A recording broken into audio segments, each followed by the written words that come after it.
Welcome, friends, to the Soul Talk podcast, a show where we explore and uncover the path to the heart, amplifying your conscience. Join me as we meet incredible souls who are in this journey and learn from their experience and different methods that will make you vibrate your heart. Let's get into it.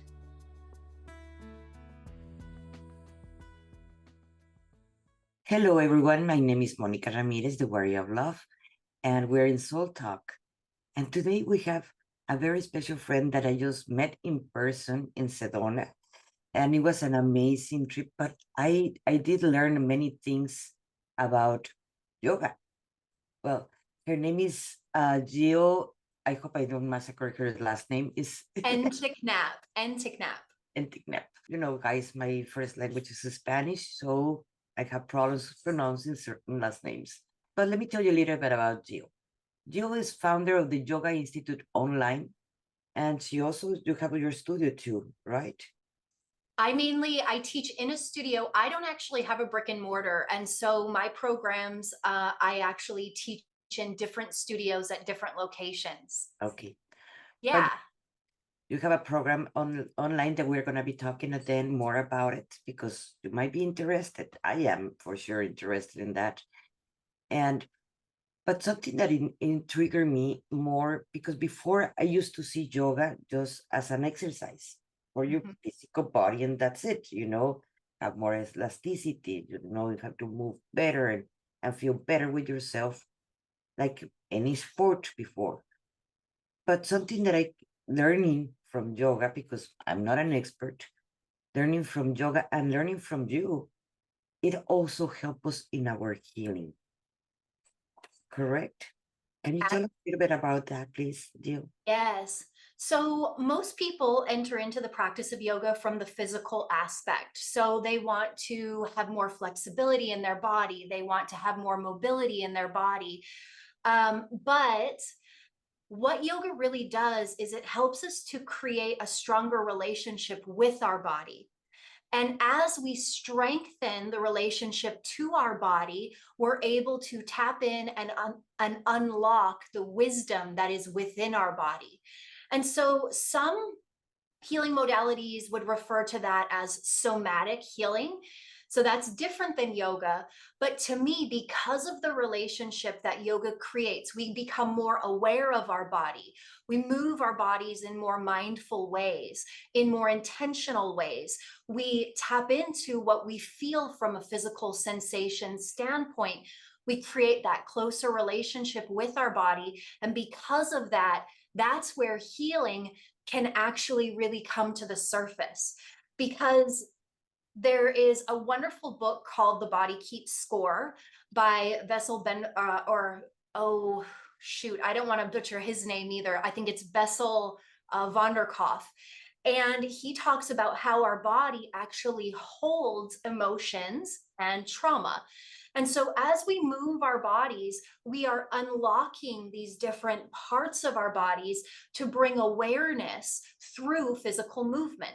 And so even though, yes, yoga can make our bodies flexible, it can make our bodies slim, it can make us feel better in our bodies, that's directly connected to how we feel in our minds, how we feel in our hearts, and how connected we are to our spirit ultimately. Wow.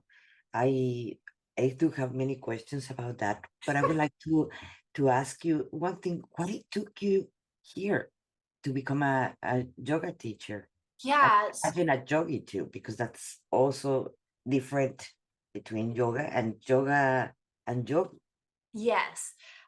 So my first exposure, I was 19 years old and I did a really slow practice and I really didn't like it. I thought it was boring. And I was like, if I never do that again in my life, I'd be okay with that. Fast forward 5 years, I was going through a big heartbreak. And through heartbreak, one of my friends said, hey, let's go to this vinyasa yoga class. And I didn't know what that was at the time, but we went to the class. Vinyasa means breath to movement. And so it's much more active. It's much more movement in the body and mindful movement in the body. And it helps us to really like release and process the emotions in our lives. And so after the class, I went in like full of emotions, heartbroken, not knowing what direction my life was going. And it's not that one class made that heartbreak be taken away, but I definitely felt a lot better, good enough to continue to come back. And that was really what created me having the desire to continue on the yoga journey from that point. So something else about me, I'm also an empath, and I feel other people's emotions. And so the emotional component of this practice has been the most useful tool that I have found to help me process and manage emotions.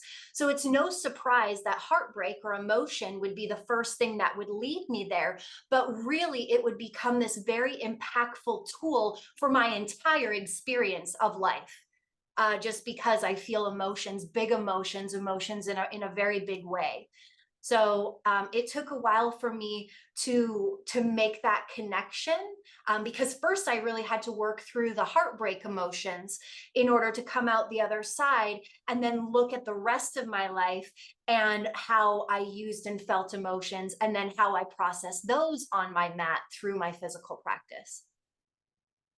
Yes, and that's something that everybody processes emotions in a different way. Yes. But something that I observed a long time ago, and many doctors talks about this, that if you're depressed or you are angry, you're in any emotional state that is deep. Exercise is one of the best ways to actually make us release that Mhm. emotion and getting out of our head and start putting in ourselves in our body. Yes. And that is very helpful. But can you explain us a little bit more about what is the difference between a yoga teacher and a yogi? Because it's very different. It is. So, well, really, how I simplify being a yogi is the act. Anyone who practices yoga to me is a yogi, because a yogi is a verb, an action to be a yogi. But there's so much more to it, because for me, I see being a yogi as someone who cares deeply about others. Like the practice ripples out into all of the different facets of life. For me, being a yogi is wanting to take care of Mother Earth. For me, being a yogi, it's not just about the actions on my mat, it's about the life that I lead off of my mat.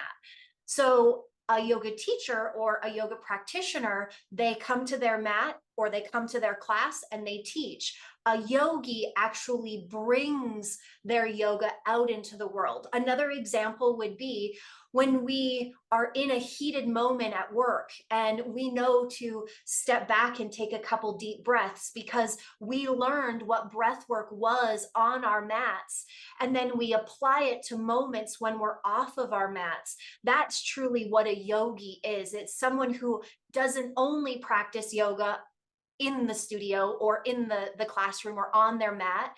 It's someone who lives their yoga off of their mat, extends compassion, extends kindness, extends awareness, extends just caring, that caring energy that we cultivate in our practice on our mats, and it translates to scenarios and circumstances off of our mats.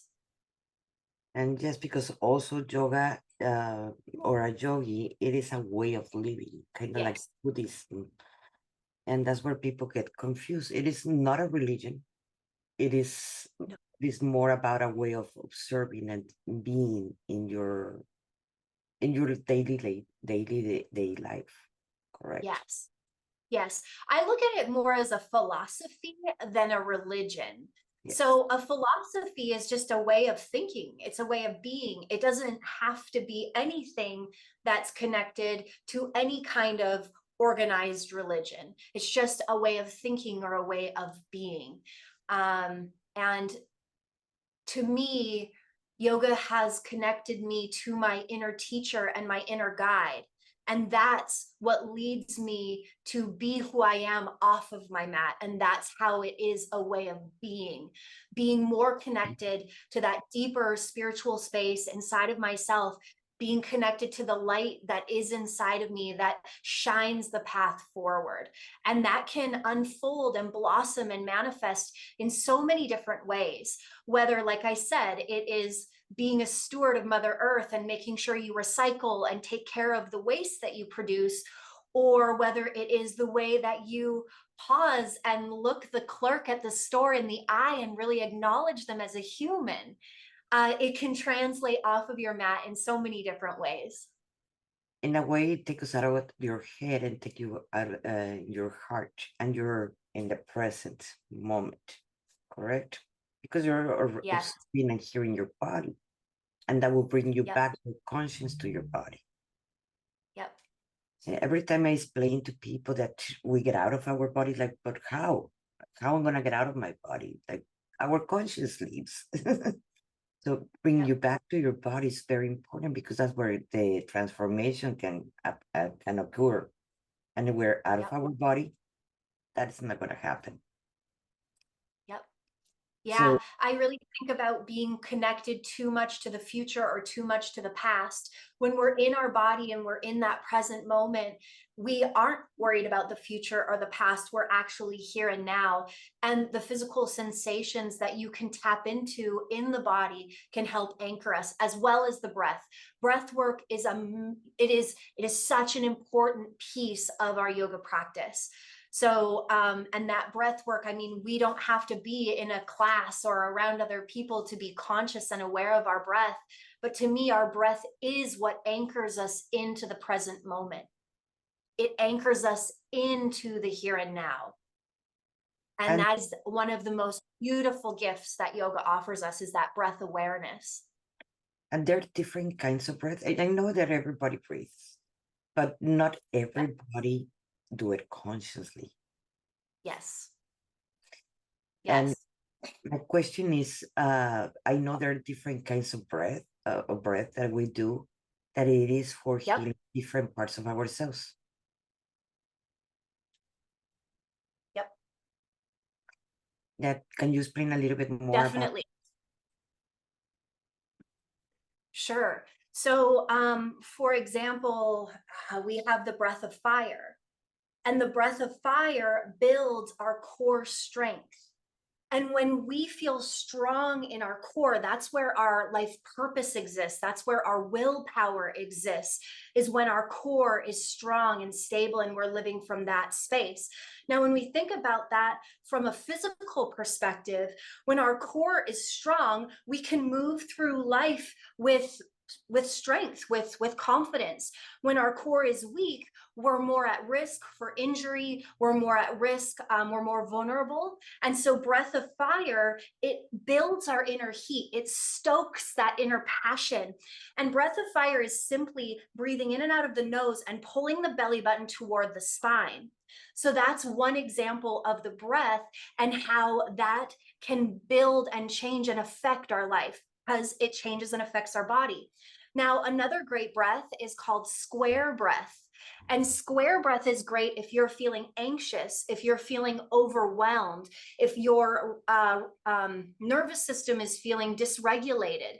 And what square breath is, it's an inhale for the count of 4, a pause for the count of 4, an exhale for the count of 4, a pause for the count of 4. Inhale 4, pause 4, exhale 4, pause 4. So that it's a very calming breath for our nervous system. It's a very calming breath for our emotional self. And so, and we can do that through consciousness, through awareness, anytime, anywhere, whenever we're feeling we need that. When it comes to just wanting to ground, deep belly breathing is a great grounding exercise. And so that's just where you take deep inhales and exhales through the nose and you force that breath into the belly. And then you guide the air out intentionally, fully emptying out that part of the body and letting all of the air go. So through that conscious connection, you're really grounding your energy, you're really grounding yourself down. So if there are moments in your life where you're really in your head and your thoughts are really scattered, you can connect to that deep belly breath and ground yourself in the moment, to get out of being up here with the ping-pongy thoughts and down into the body. So those are 3 examples where we can use that in the moment. And it doesn't have to be that you have 15 minutes or an hour of time. It literally is useful anytime that you need it, because like you said, we breathe every minute of every day. We are always breathing, but we don't often consciously breathe and use the breath to our benefit. And we really have that opportunity. And so on our mats, when we're in our yoga practice, the teacher is speaking you through, guiding you through breath practices, breath awareness, so that in the hopes, when you're off of your mat and you're out in your life, you can remember, oh, in that moment when I was feeling this way, I used this breath and I was able to feel this way. And that's why there's a variety of different yoga practices. Some yoga practices are actually designed to dysregulate our nervous system, to bring our heart rate up, just like as if we were in that fight or flight response. So in that fight or flight response, our heart rate increases, our pupils dilate, and we need to be able to bring ourselves back if there isn't that actual danger that we need the fight or flight response. So a yoga practice that brings the heart rate up to intentionally calm the heart rate back down through breath awareness is going to help us in that moment off of our mat in that flight or fight response, bring our heart rate back down. We often think that the body controls the breath, but it's actually the other way around. The breath controls the body. So even as a runner, if you're out running and you got your heart rate up and that's your intention, you can do the Ujjayi breath. And the Ujjayi breath is really going to help regulate the heart rate when it starts to increase. The Ujjayi breath is when we do inhales and exhales through the nose, and we press our tongue against the roof of our mouth, creating an audible sound in the back of our throat. So if I'm having to run up 3 flights of stairs, like when I lived in the 3rd-story apartment in an apartment building with no elevator, I would use the Ujjayi breath as I was running up the stairs, and I would get to the top and I wouldn't feel winded because it's regulating the body. So that breath awareness helped me in that moment. So even in other exercises, other things where you're actually intentionally bringing the heart rate up, you can use the awareness of the breath and these different breath practices to regulate the body again. Gosh, you should tell me that tip when we were hiking over there in Sedona. I was like, I'm dying. You did amazing. You did amazing. Like, I was dying. But she went up there in to a hike, actually very, very high, in just a second. And I was like, oh my gosh. And then I'm back. It's like, oh my gosh, how she did it. Oh, now you know how she did Yeah. it. Yeah, the amount of energy was just, it was incredible. Yes. Such a special place. Gio, why there are so many different kinds of yoga, and what is the difference between them? Because I always get confused, like, oh, do I take this class of this kind of yoga or that class? What is, how even we choose? Because we don't know in reality that all the different kinds and what is the best for us. Yeah. So there's actually, my understanding is there's 27 different lineages. So if we think of a forest, there are 27 different trees, and every tree has its own roots. And so it can get really confusing as to what type do I do? What's the best for me? What do I need? And I personally teach 5 different styles of yoga, and I've chosen them very intentionally. And so instead of focusing on all 27, I'll just give an overview of those 5 to kind of focus there. And I could probably speak to a couple others as well. But different types of yoga were designed for different outcomes with different intentions in mind. So if we think about vinyasa, and like I said, vinyasa translates from Sanskrit into English as breath to movement. Now, when we move the body to the breath, we are increasing the mobility and the energy within the body. We're also increasing our breath awareness. So those are the benefits and the intentions of a vinyasa practice. It's a very physical practice. Whereas I also teach Kundalini, and Kundalini is much more spiritual. It's much more transformational. It's much more focused on that inner relationship to your spirit and your soul. It's also great for managing your emotions. And so with Kundalini, it's still physical, but it's less physical. Most Kundalini practices are actually done seated, like in an easy seat with your legs crossed. A lot of them, or in hero's pose, where you're sitting your bottom to your heels and your knees are bent underneath of you. There are some Kundalini practices where you're standing, but for the most part, you're seated. And it's all about observing the mind, the heart, and moving the body, breath to movement. But it's less full body movement and more energy movement. So Kundalini is really focused on the subtle body energy, the energy moving through the body, than it is the physical body energy, like our vinyasa practice. So then we have restorative yoga. Now, restorative yoga, the intention behind that is truly to relax. It is relaxation. And so we use props to help support the body into full relaxation. Now, why do we do that? We actually do that to shift into the parasympathetic nervous system, which is the rest and digest nervous system. And that nervous system and that state allows for healing and recovery in the body. And it doesn't matter if the healing and recovery is intentional. And what I mean by that, in order for us to grow our muscles, we have to tear our muscles and then they repair. And that's how they actually get bigger. And so in this rest and digest state of our restorative practice, that repairing of our muscles can happen with more ease. The body can only heal at rest. That's why when we get sick, we get tired, because the body actually needs rest to heal. And so in our restorative practice, we're tapping into the parasympathetic nervous system, and we are allowing and creating the space for that rest, the intentional rest. It's different than when you're sitting on the couch watching a television program. This is the mind is quiet, the body is still, and there are less to no distractions. So it's a different kind of rest. It's a deeper level of rest. It's a more intentional level of rest. Then I also teach a strength class, and many studios call it Sculpt. And what it is it's a vinyasa practice with weights added in.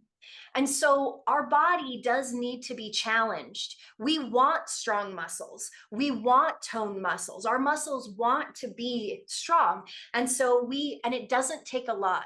I use 3-pound weights. That's it.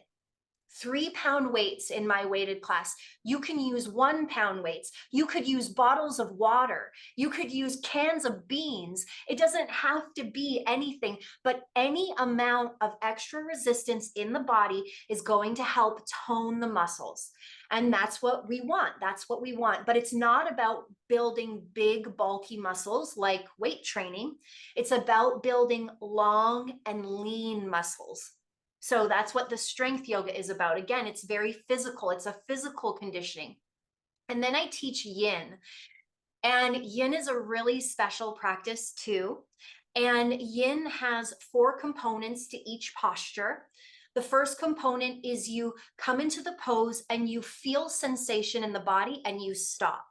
So you don't bring yourself into the fullest expression, the fullest, deepest stretch. You just come to a place where you feel something and you pause. Then you be still. The only reason that you move from that point is if the body invites you to come deeper or you feel pain. You don't ever want to feel pain. So when your body gives you that indicator, you want to come out and adjust accordingly for your body. The third piece is time. Each posture we hold for 3 minutes, let's say. So we're there for a while.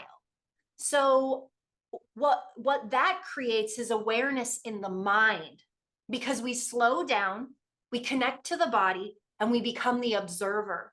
And we start observing the thoughts that are connected to any sensations that we're feeling physically. And so let's say that in my body, I come into a low lunge and I hold that low lunge for 3 minutes. And in that low lunge, I feel stretching and tightness in my hamstrings because our hamstrings in our culture are chronically tight. So most people in a low lunge will feel something in that area. That's actually part of the reason we do it. Now, I might have a story, a habitual story in my brain that says, you are not good enough. You're not flexible enough. You can't do this. And because I stay there and I observe those thoughts, I'm able to raise my awareness as to the thoughts that are connected to the physical sensations that I feel. What are those habitual stories that I'm telling myself about my body? The fourth piece of any yin pose is the release.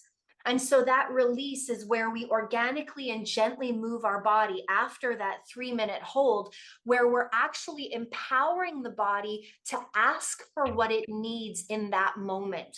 And so if it needs stillness after, that's okay. If it needs a little bit of gentle movement, that's okay. But we're rebuilding the connection, the relationship, and the autonomy of the body, creating the space for the body to be able to ask for what it needs and receive it.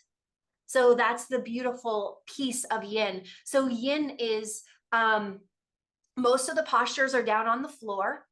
And really, you only do, let's say in an hour class, you do maybe 8 poses. That's it. But you hold, you breathe, you're still. And so, all 5 of these types of yoga offer something very different. And that's the same thing with the 27 different trees in the forest. They all have roots and intentions in different things. So let's say that you're like me and I was 19 years old and I went to a restorative class and I thought, I want to move my body. This is stupid because that is what I thought.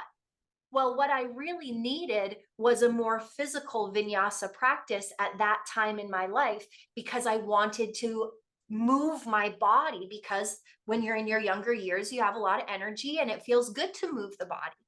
Whereas as I have aged, different things feel good in my body. I still love my vinyasa practice, but I equally love my restorative practice. And I equally love my Kundalini practice. And I equally love my strength practice and my yin practice. So that kind of gives you an idea of the different types of yoga, not all of them, but you can see that each type offers a different intention. Yeah. Hmm.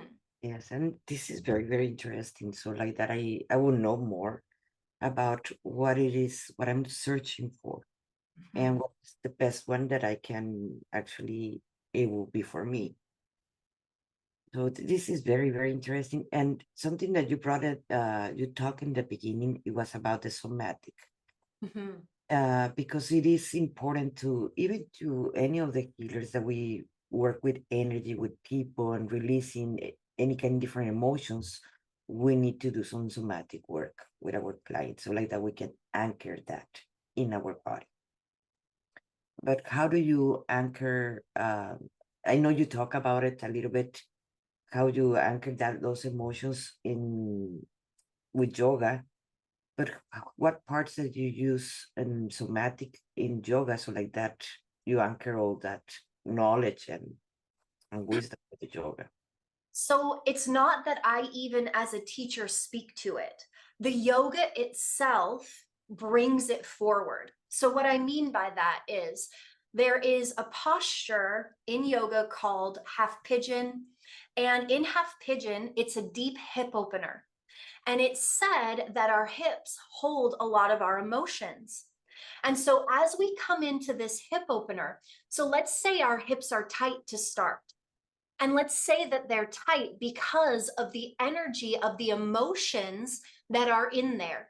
Now, as we come into this posture, our tissues are literally stretching. Literally, our tissues are opening. And as our tissues open, this, I have cried so many times in half pigeon, especially when I'm really experiencing emotional times in my life. And I know that it's because in that pose, my tissues are opening. And if we say your issues are in your tissues and the tissues are being open, well, that emotion is going to come flooding through.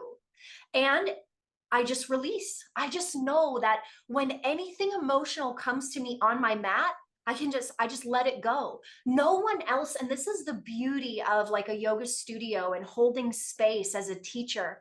No matter what experience people have, it is okay. Someone on their mat might be giggling in their mind because of something that's being activated in their body, and the person next to them is having a complete meltdown and crying, releasing whatever it is they need to release. Both are okay. Both are great. Both are a part of the practice of yoga because we're getting into our bodies. So to me, when I think about somatics and I just think about moving the body and moving energy through the body, that's what yoga does. And it doesn't matter if you are in a restorative class and you're lying in reclined butterfly, for example. So your knees are open, you're lying back, you're in this reclined butterfly. There's still energy, even though it's not an active practice. You're still opening up the energy centers within the body, within the hips. You're opening up through the hips, even though it's very gentle. And so as you're opening, whatever is in there, if it needs to be released, it comes to the surface and you're able to process. The same thing in a vinyasa practice, a more physical practice. Yes, you're moving your body more, but the same thing is happening in your body. You're opening up these energy centers and allowing for whatever emotion, which I believe is energy in motion, emotions can come through and come to the surface, and we're able to process. And to me, that's what somatics is. It is moving energy through the body. So I'm not saying that yoga and somatics is exactly the same, but I am saying that we can use, just like in somatics, we can use somatics to move energy through the body, move emotions through the body. We can also use yoga to move energy and emotions through the body. And the thing is it happens whether we want it to or not. As long as you show up to your mat, you're going to move whatever needs to be moved at that time. And we really don't have control. Like, I can tell you from my own experience that those times that I shed tears on my mat, I didn't show up to class and say, man, I really hope I cry on my mat tonight. No, I just moved my body and there was a release that occurred. And I was able to just surrender to whatever that release was. That is really good to know too. It have not happened to me, but maybe it's the lack of consistency that's why it haven't happened to me yet. Mhm. That's something that hopefully we can change and shift. Well, also, you may not have felt like you were being held in a safe space in order to allow for that release to happen. So Yes. as a teacher, I if someone they know, I assure them every class that whatever experience you have on your mat is okay. Now, if it doesn't feel okay for you to have an emotional response, you're not going to have it. So as a teacher, it's my job to make sure that people feel safe in the container that's being created to have whatever experience in their body that they're experiencing. And that physical experience translates to a thought process or an emotional experience, or maybe even a spiritual experience, whatever it is for them. So that could be in your experience of yoga, maybe that container, you didn't feel safe enough to be able to have that kind of response. If I could add something second, Please. for people who are just starting out, the physical aspect is very distracting, because you're thinking to yourself, what am I doing in my body? Am I doing this right? You're very in the physical experience of it. But once you've started coming, and once you have the physical down, and what that means is you come into a pose and you don't have to think about every single thing you're doing in your body. After you get to that point, then you can sink down. And once the physical part is taken care of, you can sink down and you can start to be aware of your breath. Now, once you have the breath in place, it sinks lower, it sinks deeper, and you can start to observe your thoughts. Once the thoughts are there, you can sink deeper and start to become aware of the emotions. And then once the emotions are there, you can sink deeper and you can connect to more joy and more bliss. And that inner spirit, that inner radiance. And so when people are first starting out, the physical component is it's foreign. You're doing something new, you're learning something new. And so until you get familiar, then you start to sink into these deeper layers of the experience of the practice. Hmm. This this is very, very interesting and very, very informative that I wish it was more explained because many of us we go to, oh, they are teaching yoga. Okay, let me go and register and let me try it out. And but it's like, okay, that's why it's the lack of consistency. Because nothing like this it was being explained that it was going to really help us because I have friends that they're yoga teachers and they says, oh, this is you're gonna let's say I was sciatic. I sometimes I have problems with sciatic. They're like, oh, yoga can take it away. Yes, it do, but they never explain you how or why. And this is very, very helpful. I am a firm believer that all our sickness are psychosomatic that we provoke it ourselves. So if we wanted to release precisely any sickness that we had, because I used to have lupus, RA, and fibromyalgia, and I healed myself through the emotional part. But like something that, like you said, that it is very true. Our emotions get trapped in our body. Even if you release it from the emotional part, that doesn't mean they're released from my body. Yep. And that's why it is this conversation is blowing me out because it is so important to talk about those things because yes, you can work it in the emotion and then even the energetics, but it is important to actually have a good instructor yoga that can help you to release it from your physical body. Yeah. Yeah, something that has like this really blew my mind when I realized this. So my belief is that we're spirits here on a human experience. And we aren't here to learn how to be a spirit. We know how to be a spirit. We will never not be a spirit. We're actually here to learn how to be a human. And that means connecting and taking care of this physical self, this physical being. That means learning how to connect to the mind and to really not even control it, but just use it to its fullest potential, to understand how the mind works. And it's the same things with our emotions. We're here to feel our emotions to the fullest spectrum. That's a part of what brings color to this human experience. And so, if we had no emotions, we'd be numb and everything would be gray. There would be no beautiful, vibrant yellow, and there would be no depths of the dark black. So, we're here to learn how to be human. Our spirit is always going to be inside of us. Our spirit is always going to shine through us. We're here to learn how to deal with this human experience of our physical self, our mental self, our emotional self. The spirit is just ever present. It's always there. It's the distraction. It's learning how to be human. We are here to learn how to be human. And something that I notice a lot in our community, in the spiritual community, it is they just wanted to feel good, but they are not willing to step into their own.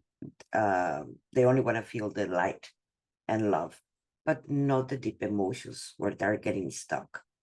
Because it is painful and scary sometimes to dip in there. And there are many ways to do it. And but like I was mentioning, I work in the energetics and emotional. But even if I go deep dive in myself to heal my shadows, my own shadows that every single human can have, not only the people that love and light, they have their own shadow. And Me too. Yeah. yes, all of us, every single human being is like we are traumatized being human. Just birth, Yep. just giving birth, that is a trauma. And but understanding how we can work it out in our physical body. This is so important too. And I just wanted to make that parenthesis because I don't care if you want to be in the love and light part all the time, you're not doing your work. Yep. Yeah.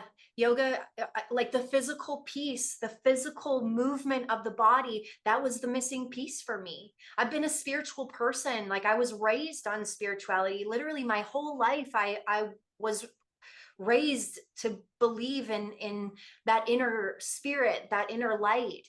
And the physical, like taking care of the physical self, it was the missing piece. If our physical body is not healthy, our connection to our spirit is more challenged because we're having to focus on taking care of the physical self. When our physical self is healthy, it's so much easier to connect to that spirit that's within us because we have more energy to do our dharma, to do our work, to do what we're called to do. So the physical, yeah, it was the missing piece for my spirituality. And that's why I started the school. That's why I started my yoga school, because I thought to myself, what better way to get this information out into the world than to create more teachers, than to empower more people with this knowledge who are going to attract and share this information through their own lens. And I may say something and you may connect with the way that I say it. I may say something and you may not connect with the way that I say it. Someone else could say the same thing, but somehow you connect to how they say it. So what better way to get this information out there than to create more teachers? And that's why I created the school, because I was like, more people need access. And I am not enough. Like there needs to be more and more and more people who have this knowledge and who are sharing this information. Why do you think there are many yoga teachers that I have met that they do not talk about this part of the spirituality because they're too afraid for the rejection? Because I know there's a backsplash for all the spiritual community.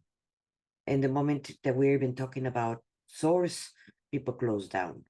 Forget about talking about higher self or multidimensionality and this and that because you will cut the half of the people that you know. But many of the yoga teachers, they're not talking about these things. They're just talking about the poses and how you do it right and how you do it wrong. And see you the next week or see you tomorrow. And but they don't go into there. They don't make safe spaces where people can release their emotions. Why? Why is that happening? Well, I don't know for certain, but my interpretation, okay, so I live in a place, a very religious area, and I have had to shift the way that I communicate. And how I've done that is through the physical. I focus on the physical. And I believe that the physical brings the awareness to the mental and the emotional and the spiritual itself. I believe that the only way to get people to be into it, to get them to participate, is to focus on the physical. And so that I believe that through the physical, the pathway to healing, it is shown to them.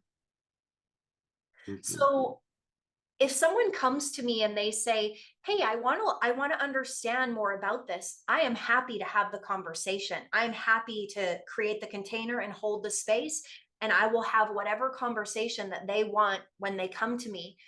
But when it comes to the space that I'm in, I focus on the physical. And I feel that that is the most expansive way. I use that word. That's the most expansive way. That's the most inclusive way to get people to be open to trying the practice. So I get now. The second piece may be it's hard to know what every teacher's spiritual depth is. So like I said, I was raised in a spiritual way. And it literally is, it is every bone in my body. It is every fiber in my body. But because of that, it's easy for me to communicate in many different ways, in many different groups, and with many different ideas. And it isn't until someone comes to me and says, hey, I'd like to know more about this. Now, something that I do speak to in my class is I speak to sensation within the body as being the language of the body. So I raise their awareness to that. Sensation is the body's language. When we feel something physically, that is the body speaking to us. That is the body's language. So I use that terminology. I also say that to me, yoga is a practice of self-love. So every time you come to your mat, you're filling up your cup of self-love. That's another very easy way to bring people into that awareness. What else do I really use? I have them consciously breathe and bring that awareness in.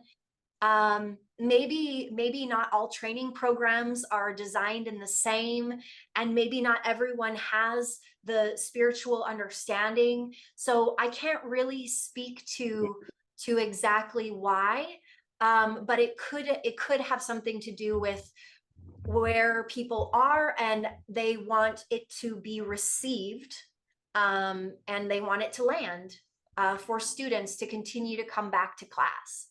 So you're training also people to become a yoga teacher. That's what I understood too. Yes, yeah. So Okay. I have a 200-hour program and a 300-hour program certified by Yoga Alliance. So Yogi Institute is under the larger umbrella of Yoga Alliance, and Yoga Alliance is the largest governing body for yoga schools and yoga teachers on earth. So it is globally accepted, it's globally connected. And I had to submit my curriculum for my school. They went through and fine-tooth combed it. They sent it back to me and said, you need to add this or change that or clarify this. I did it. I went through the whole process. So now I have 2 teacher training programs that are available through Yogi Institute, but under the overarching umbrella of you can become a Yoga Alliance certified instructor. And people can have to do it online or they can do it in person. So I have an online program for the 200 and the 300 hour. I also have one live session for the 200 hour scheduled in February. So February and March, it's a 9-week program. And if you are doing that, you can tune in live on Zoom and still be live with the group, or you could be at the studio in person with me for that training. So I have, and all of my programs are hybrid programs. And what that means is there are components that are online that you do at your own time. And then there are components that are live. So even with the fully online 200-hour program, there are live office hours where you log on to Zoom, I am on Zoom, you ask me questions, you get the support from me personally, so that I know that the curriculum is landing. I know that you're getting what you need, the support you need. So even the online programs have live communication component to it, because I really want people to understand the curriculum, and I want to make sure that I'm as available as possible for people to be able to ask questions. And those questions can be, how would you cue this pose? Or those questions can be, how do I communicate with my student a deeper spiritual concept? No matter what the question is, I want to make sure that I'm available for my teachers and my students. So there are those 2 types, like, so you can do it fully online and just have the office hours live on Zoom, or you could do it live in person or live on Zoom. And then That's the 200-hour program. And just to be clear, in the yoga industry, standard is a 200-hour certification required in order to be able to teach this practice safely to students. So a 200-hour certification is the industry minimum. And then I also offer a 300-hour training program, which is more advanced. And so at the end of the full training, you would be a 500-hour registered yoga teacher. If you've already taken a 200-hour program with another company, with another school, you can still take my 300-hour training program and just deepen your understanding of everything. And that training program is also hybrid. So how that one's working in 2024 is the 300-hour is 12 modules over 12 months. A module is released on the first of each month. You have the month to complete it. Some modules are 10 hours. Some modules are 75 hours. And again, I'm available for office hours. And there is a live component on the first Sunday of each month where you can either be in person or you can be live on Zoom, and I go through the module and everything that's required for the module with students. So I'm really trying to make this information accessible for people who are interested, who want to teach, who want the knowledge. And for me, just a little bit of personal information.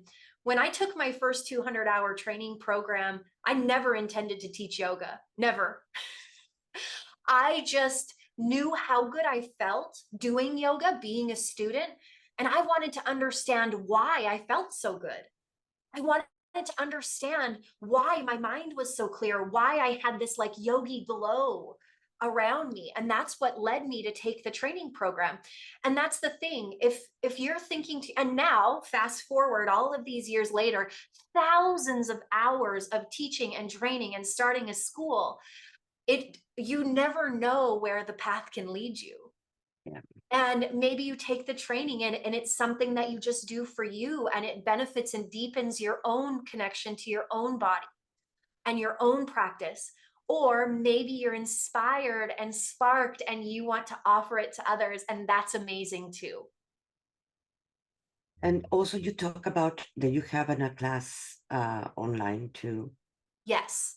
Yeah. So every morning at 6 a.m. Central Time, I teach a 30-minute class. And again, I went through those 5 different types of yoga. And so Monday is vinyasa, Tuesday's kundalini, Wednesday's restorative, Thursday's strength, and Friday's yin. And to me, this offers a whole wellness program, a whole well-being program, because every type of yoga is connected to a different, or connected with a different intention. And to me, this program creates balance, because there are physical practices, there are spiritual practices, there are emotional practices, there are mental practices, and this creates an overall wellness of your being. And so I have an online library where if you don't want to get up at 6 a.m. and do the classes with me live, there is an online library of hundreds of yoga classes, all in these same categories. There are 30-minute classes in the online library, and there are 55-minute classes in the online library. So you decide. I think there are a couple 60 and 70-minute classes too, for anybody who's really feeling like they want to spend some time on their mat. But I really created these online classes, like I was guided to offer it in this way for this overall balance within our being, this overall well-being within us. And the monthly membership for that is $29 a month. So it's very reasonable, and that's unlimited. So it's there, yeah.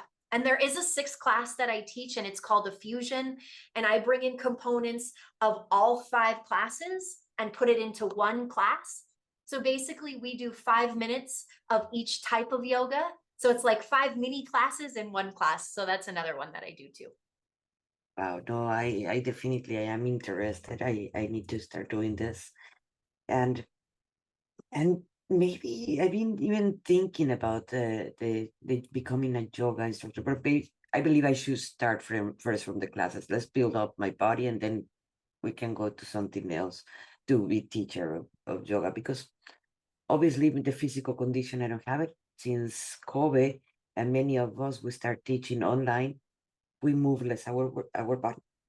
We are always behind the computer, and our body is not even used to moving anymore. So let's get the body first moving for some of us, Yep. and then after that it will be very good to learning more about becoming instructor of yoga. That will be very, very nice for anyone that is interested. Mm. um, Jill is also in Dallas. I believe that's where you're teaching, right? So I live in Granbury, which is a small town outside of Fort Worth, Texas. So Okay. I think I'm even I'm even considered out of like the DFW Metroplex because I'm about 45 minutes, I think like southwest of Fort Worth. Um, yeah, so I do teach in a studio locally as well in person. Um, and I teach outdoors as well. Like I just love to teach. I'll do one-on-one classes. I will teach for a private. I've done wedding parties. I've done bachelorette parties. I've done couples retreats. I've done anything that anybody would like. I'm like, yep, I'm doing it. I'm in. I will be posting under this video her information. So if you want to sign up for any of her classes, because I believe we all need to release all these emotions from our body because they're trapped in there. Because it doesn't matter if you do the inner work. It doesn't matter if you even remove it, when you go with a healer and they bring a magic wand sometimes and like, let me remove all these things. You need to remove it from your body. Yep, That is very important. it Jill, is. it has been really my pleasure to have this conversation. I have learned a lot today. And I will be posting your link for everybody. So you want to register to any of these classes, because I believe you already find a very good teacher. Thank you so much, Jill. I will really appreciate it. And to all our viewers, and did this help you, please give us a like and share it with your friends. We will appreciate that very much. And thank you for being in Soul Talk.